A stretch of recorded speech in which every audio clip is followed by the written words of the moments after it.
آج فریدہ بیگم کو اپنے شوہر جمال احمد بہت یاد آ رہے تھے، جنہیں راہی عدم ہوئے سال گزر گیا تھا۔ صبح سے شام ہو گئی تھی، مگر فریدہ بیگم کی آنکھیں بار بار نم ہوئی جاتی تھیں۔ موقع ہی کچھ ایسا تھا کہ جمال احمد کی کمی اتنی شدت سے محسوس ہونا ایک فطری بات تھی۔ کل ان کے بیٹے کی رسم مہندی اور پرسوں بارات تھی۔ کتنی بڑی خوشی تھی کہ ان کا لاڈلا خوبرو بیٹا دلہا بننے والا تھا۔ اس کے چہرے کے پھول کھل رہے تھے۔ بس ایک دن بیچ میں تھا، پھر ان کی بہو کے آ جانے سے ان کے گھر میں رونق آ جانی تھی، اور پھر کچھ اور وقت گزرنے کے بعد پوتا پوتی کی ننھی منھی آوازوں اور چہکاروں سے ان کا گھر سج جائے گا، مکمل ہو جائے گا۔ بس یہیں تک سوچ کر بے حد خوشی کے ساتھ دل میں ہوک سی اٹھی۔ آہا، جمال احمد، آپ کو کتنا ارمان تھا اپنے پوتا پوتی کے ساتھ کھیلنے کا۔ سمی کی نوکری لگتے ہی آپ نے اس کی شادی اور پوتا پوتی کی باتیں کر کے کتنے خوش ہوتے تھے، اور یوں اچانک چلے گئے۔ دروازے پر دستک ہوئی تو وہ چونک کر اپنے ماضی سے باہر آئیں۔ جلدی جلدی دوپٹے کے پلو سے آنسو صاف کیے اور بظاہر مسکراتے ہوئے دروازہ کھولا۔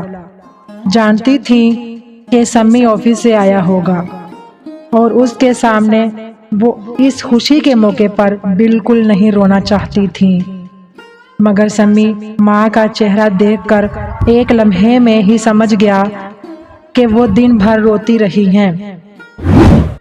اپنے لیے باپ کے ارمانوں سے تو وہ خود بھی واقف تھا، سو ماں کو ساتھ لگا کر تسلی دیتے ہوئے خود اس کی آنکھوں میں بھی آنسو آ گئے۔ ایک خلش اور بھی میرا پیچھا نہیں چھوڑتی، فریدہ بیگم بھرائی ہوئی آواز میں بولی۔ وہ کیا؟ سمی نے نرمی اور محبت سے پوچھا۔ بیٹا، ہم تمہارے ابو کا صحیح طرح علاج نہ کروا سکے، وہ پرملال لہجے میں بولی۔ امی، ایسا کچھ نہیں ہے، ہم نے اپنی حیثیت سے بڑھ کر کوشش کی ابو کی صحت یابی کے لیے، بس وہ اتنی ہی عمر لکھوا کر لائے تھے۔ سمی ماں کو سمجھاتے ہوئے بولا۔ بیٹا، دعاؤں سے تو تقدیر بھی بدل جاتی ہے، مگر ساتھ تدبیر کی بھی ضرورت ہوتی ہے، اور تم تو جانتے ہو اس وقت کے حالات۔ فریدہ بیگم اتنا کہہ کر خاموش ہو گئیں تو وہ ماں کی گود میں سر رکھ کر لیٹ گیا۔ میں تو ہوں نا آپ کے ساتھ، آپ کا خزانہ۔ اس نے قصداً موضوع بدلا۔ ہاں میرے بچے، میرا خزانہ، میرا سونا چاندی ہیرا موتی، میری خوشی، میرا سکون تم ہی تو ہو، وہ محبت سے بولی۔ اور میری خوشی اور سکون آپ ہے۔ امی پلیز آپ رویا مت کریں، سمی نے ماں کو عقیدت سے دیکھتے ہوئے کہا۔ اچھا یہ بتاؤ، کل کے انتظامات تو پورے ہو گئے نا؟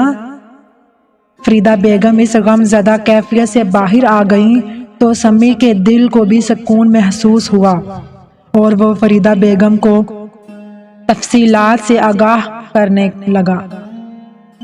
رات بڑے خوشگوار ماحول میں دونوں ماں بیٹا کھانا کھا رہے تھے کہ دروازے پر دستک ہوئی۔ سمی نے جا کر دروازہ کھولا تو اس کی خوشی کی انتہا نہ رہی۔ اس کے چچا، تایا اور دونوں پھوپھیاں اور سارے کزن دروازے پر موجود تھے۔